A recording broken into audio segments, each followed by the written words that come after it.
கட்சியை கைப்பற்றுவதை விட காப்பாற்றுவது முக்கியம் அப்படி சொன்னதுக்கு, அதை நீங்க சொல்லாதீங்க, உங்க வேலையை பாருங்க அப்படின்னு சொல்லி இபிஎஸ் சொல்லிட்டாரு. ஓபிஎஸ் வர்சஸ் இபிஎஸ் வார்த்தை முதல் திரும்பவும் ஆரம்பித்து விட்டது.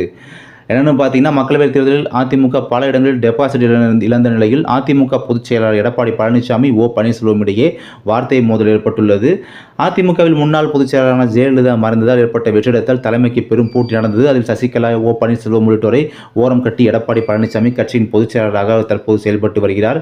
இந்நிலையில் சமீபத்தில் நடந்து முடிந்த மக்களவைத் தேர்தலில் அதிமுக சில இடங்களில் டெபாசிட் இழந்ததும், சில இடங்களில் வாக்கு எண்ணிக்கையில் 3வது இடத்திற்கு தள்ளப்பட்டதும் அதிமுக வீழ்ச்சி அடைகிறதா என்ற கேள்வியை எழுப்பியுள்ளது.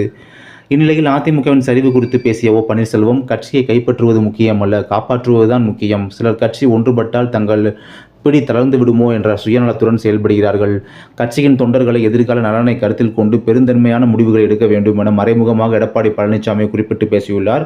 இதற்கு பதிலடியாக பேசியுள்ள எடப்பாடி பழனிசாமி அவர்கள் கூறியுள்ளதாவது: பன்னீர்செல்வம் கட்சியை விட்டு பிரிந்து சென்ற பிறகு கடந்த மக்களவைத் தேர்தலை விட 1% அதிக வாக்குகளை பெற்றுள்ளோம். ஆம், ஓபிஎஸ் எப்போ கட்சியை விட்டு பிரிஞ்சு போனாரோ அதுக்கு பின்னால் நடந்த இந்த மக்களவைத் தேர்தலில் 1% ஓட்டுக்கள் அதிக வாக்குகளை பெற்றிருக்கோம். இது அதிமுக வளர்ந்து வருவதை காட்டுகிறது அப்படின்னு கூறியுள்ளார்.